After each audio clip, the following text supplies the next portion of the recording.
नमस्कार दोस्तों, आप सभी का एक बार फिर से स्वागत है साबरी विद्यालय पर।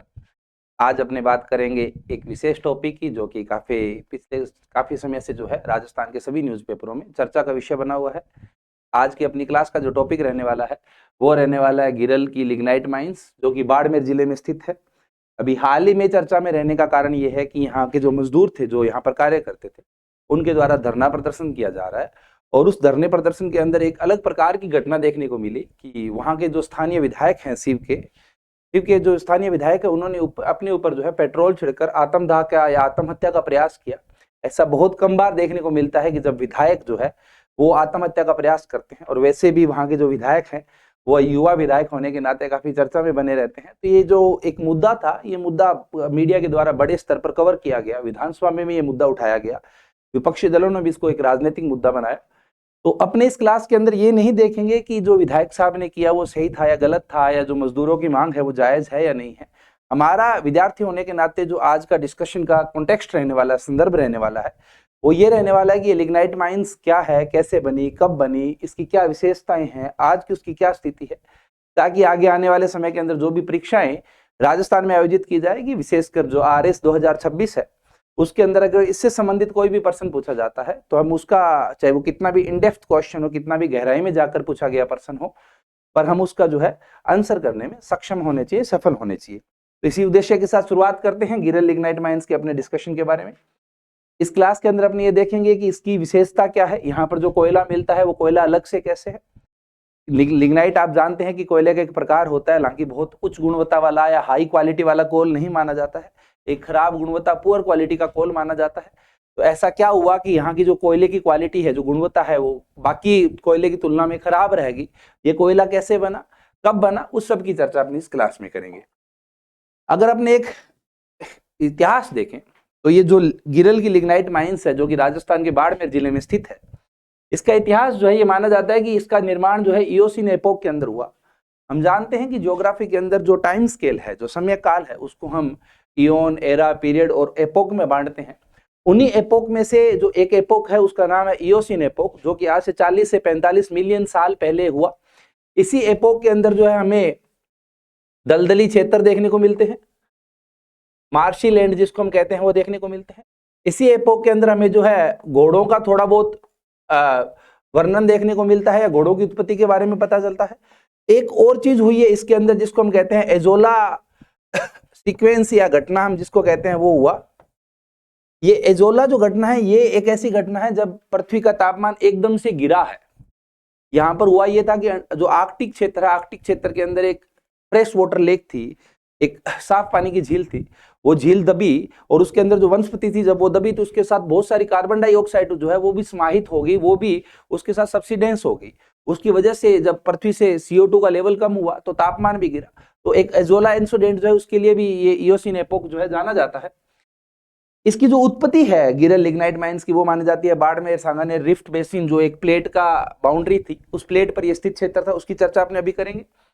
देखो, बेसिकली अगर हम इसके निर्माण की बात करें तो प्राचीन काल में हुआ क्या करता था, यहाँ पर इस क्षेत्र में, इस बाड़मेर के क्षेत्र में, ये जो था एंशिएंट पीरियड के अंदर, इस इयोसीन एपोक, मतलब कि आज से 40-45 लाख साल पहले की बात अपने कर रहे हैं, उसके अंदर ये था क्या कि ये जो हमारे जैसे पूरा राजस्थान है, जिसको हम टेथिस सी का एक किनारा मानते हैं, टेथिस महासागर जो था उसका किनारा था।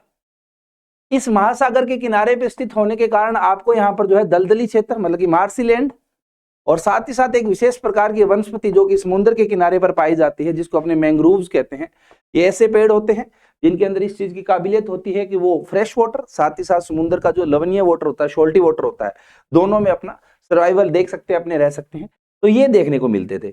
अब हुआ क्या कि धीरे धीरे ये जो मैंग्रोव क्षेत्र थे हमारे, ये जो मैंग्रोव के पेड़ थे, इनकी जब पत्तियां झड़ी, पत्तियों का पतन जब हुआ तो वो दलदल में समाया। अब जब ये दलदल में मिल गई और समय के साथ जब वहां पर टेक्टोनिक एक्टिविटी हुई, टेक्टोनिक एक्टिविटी का मतलब है कि धरती के जो नीचे जो है, जो हलचल होती है, जिसको हम भूगर्भीय हलचल कहते हैं, वो जब हुई तो ये धरती के नीचे दबी। इसके बाद जब इस पे धीरे धीरे अर्थ का टेम्परेचर, प्रेशर बढ़ा, तो उसकी वजह से ये जो है कोल में कन्वर्ट हुई। हालांकि इससे पहले जो है यहाँ पर एक विशेष प्रकार का एक जो बैक्टीरिया होता है जिसको हम एनोर्बिक बैक्टीरिया कहते हैं। एनोर्बिक बैक्टीरिया का मतलब होता है ऐसे बैक्टीरिया, ऐसे जीवाणु जो बिना ऑक्सीजन के रह सकते हैं, क्योंकि जब पानी के नीचे जब गया, दलदल के नीचे जम गया तो वहां पर ऑक्सीजन नहीं है, तो वहां पर केवल ऐसे जीवाणु या बैक्टीरिया सर्वाइव कर सकते हैं जिनको ऑक्सीजन की आवश्यकता नहीं होती। ये जो बैक्टीरिया है ये धीरे धीरे इसको डीकम्पोज करते हैं, इसका विघटन करते हैं, और उसकी वजह से एक पदार्थ वहां पर बनता है जिसको हम कहते हैं पीट। ये पीट जो होता है ये एक भूरे रंग का पदार्थ होता है।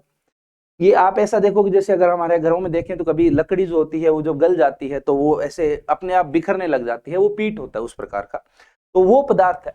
अब उस पदार्थ के ऊपर जब लगातार पृथ्वी का तापमान और दबाव पड़ा, क्योंकि जमीन के नीचे दबा हुआ था, तो तापमान और दबाव की वजह से जो है ये कोल में या कोयले में कन्वर्ट हो गया। इस प्रकार से जो है जो गिरल लिग्नाइट माइंस है वो अलग अलग चरणों से होते हुए आज से 40-45 मिलियन साल पहले जो एक्टिविटी या जो प्रारंभ हुई उस ने धीरे धीरे पृथ्वी के टेम्परेचर प्रेशर की वजह से जो है आज के समय में लिग्नाइट का या कोल का स्वरूप लिया है। तो हमें ध्यान रखना है कि ये पहले एक दलदली क्षेत्र हुआ करता था और यहाँ पर जो वनस्पति पाई जाती थी वो मैंग्रोव प्रकार की वनस्पति थी। इस वनस्पति के पत्ते जब उस दलदली क्षेत्र में गिरे और दलदल के नीचे दबे, बाद में जब भूगर्भीय हलचल हुई या टेक्टोनिक एक्टिविटी हुई, उसका सबसिस्टेंस हुआ जब वो पृथ्वी के नीचे दबी, और धीरे धीरे जब वो उसको ऊपर एनोर्बिक बैक्टीरियाज की एक्टिविटी हुई जिसकी वजह से वो पीट में कन्वर्ट हुई, और पीट के ऊपर लगातार दबाव और तापमान पड़ने से जो है वो एक विशेष प्रकार के कोल में कन्वर्ट हो गई, जिसको हम कहते हैं आज के समय में ब्राउन कोल या भूरा कोयला, जो कि लिग्नाइट का प्रकार माना जाता है।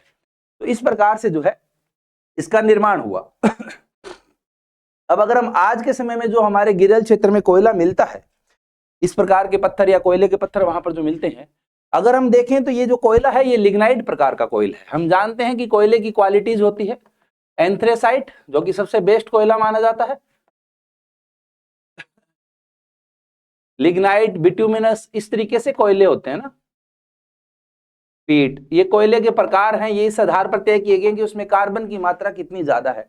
जिस कोयले में कार्बन की जितनी मात्रा ज्यादा है वो कोयला उतना ही अच्छा माना जाता है, जिस कोयले के अंदर राख जितनी कम है वो कोयला उतना ही अच्छा माना जाता है।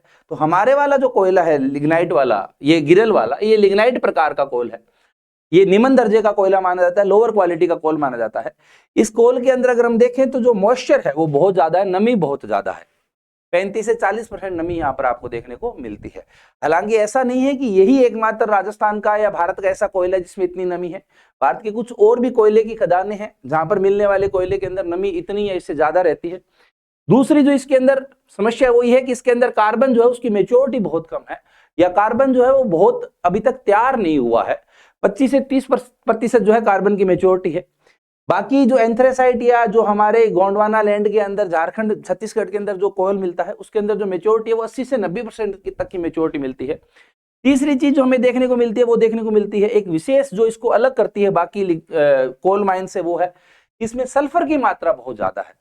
अब ये जो सल्फर की मात्रा ज्यादा होती है कोल में, 2 से 3.5% कोल में इसमें सल्फर की मात्रा देखने को मिलती है गिरल वाले कोल में।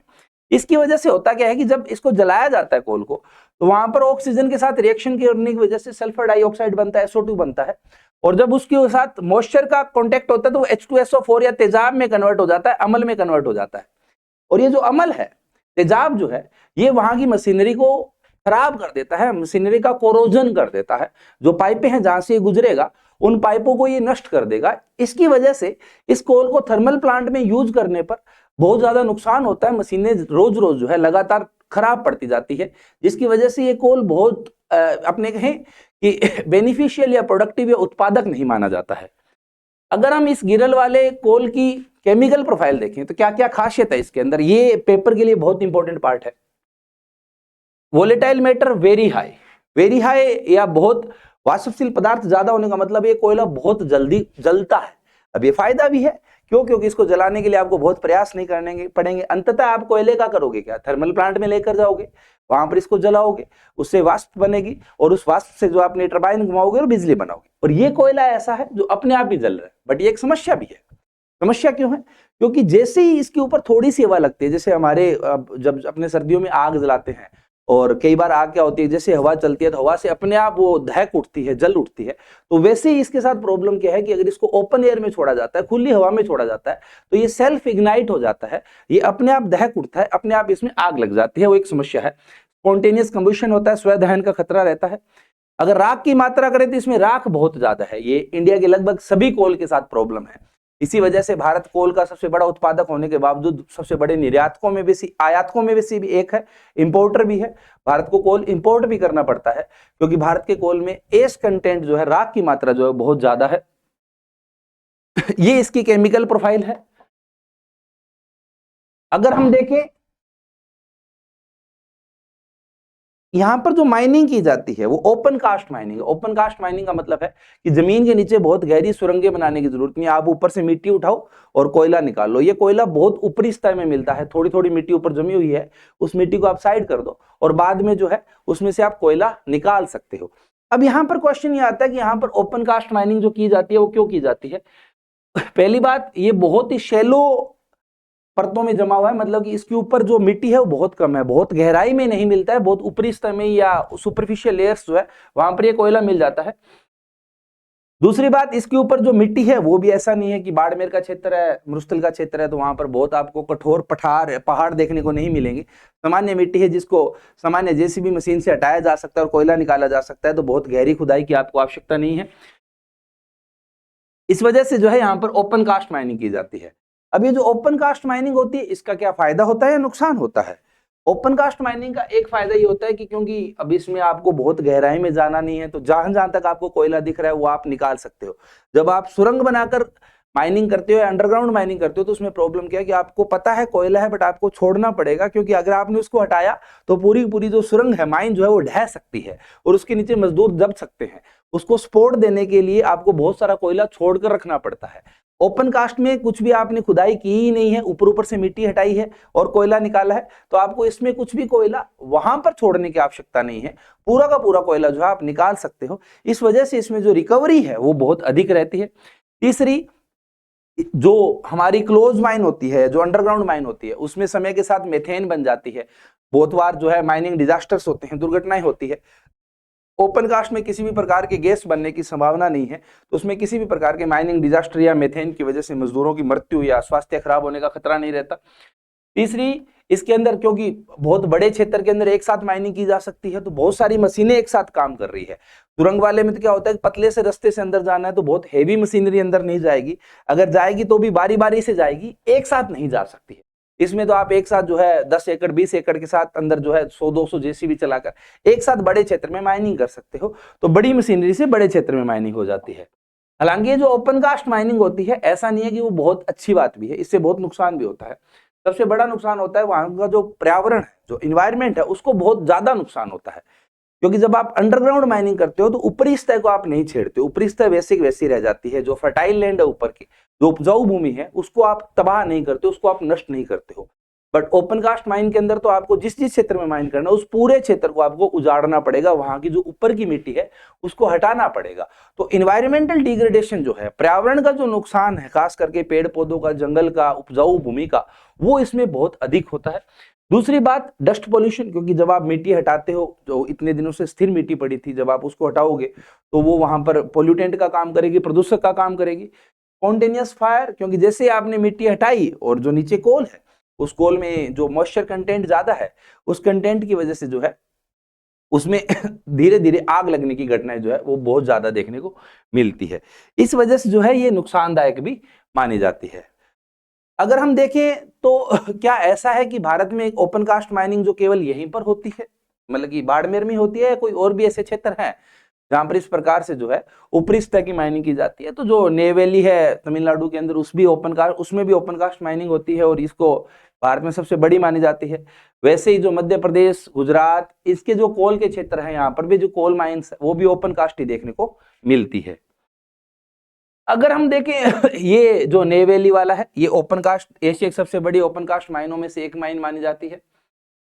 अब बात करते हैं कि ये जो गिरल वाला माइन है, इस गिरल वाली माइन का स्वामित्व किसके पास है, इसका मालिक कौन है। तो इसका मालिक जो है Rajasthan state mines and mineral limited, जो कि राजस्थान में सभी खनिजों का मालिक माना जाता है, वही है Rajasthan state mines and minerals limited.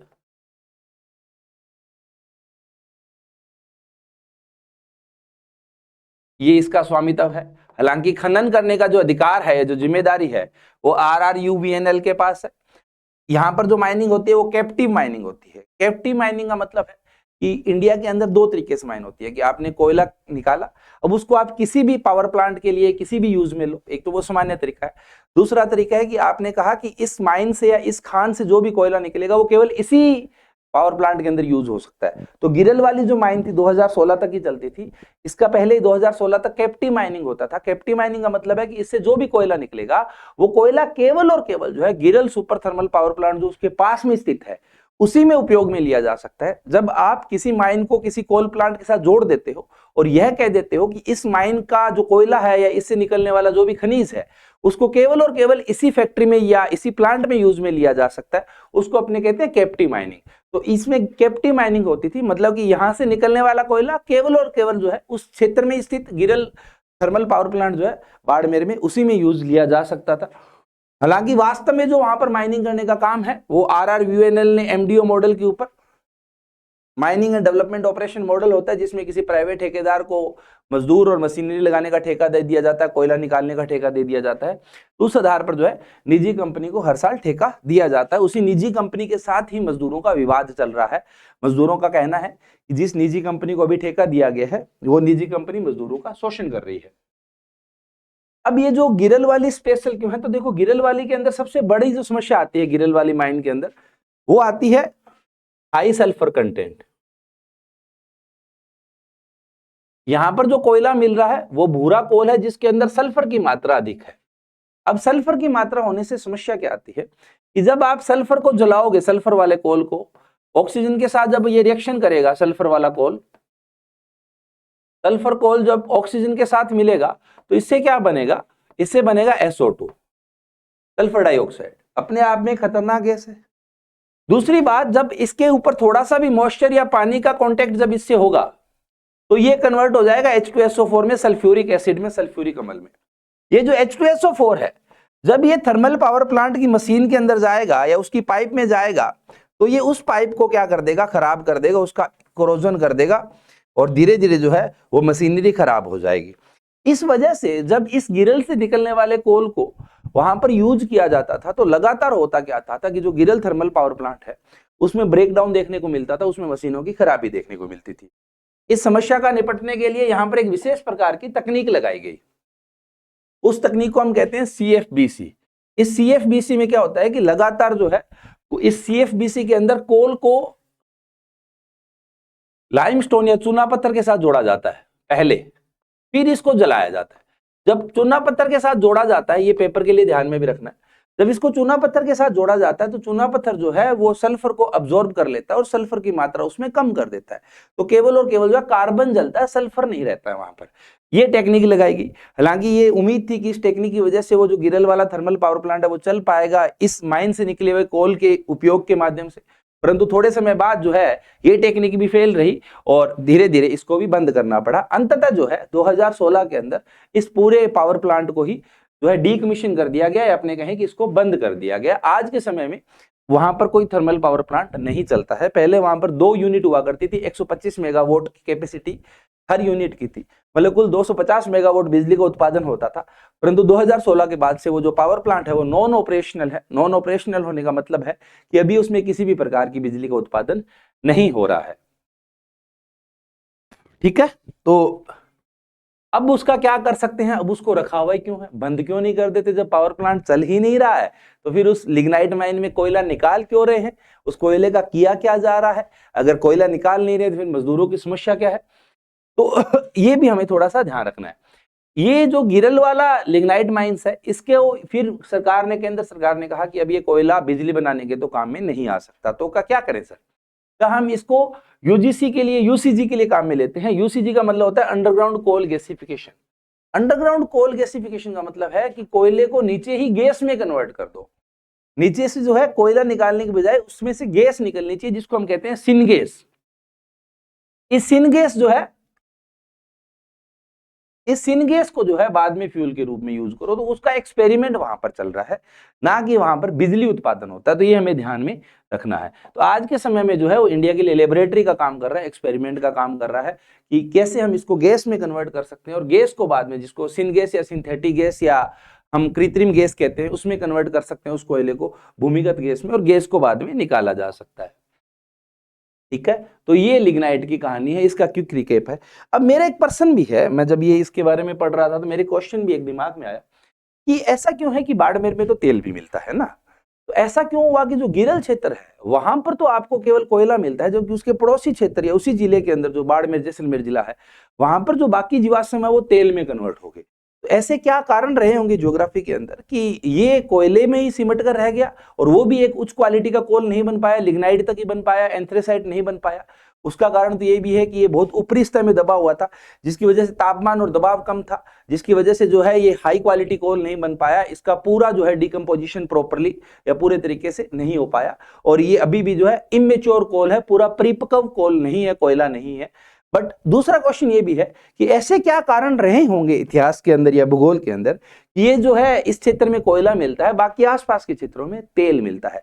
तो ये भी आप कमेंट करके बता सकते हैं।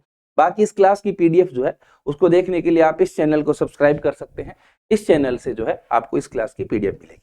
आज के लिए इतना ही, आगे भी आपके साथ इसी प्रकार से अन्य टॉपिकों पर चर्चा होती रहेगी। धन्यवाद, have a good day, thank you, keep watching.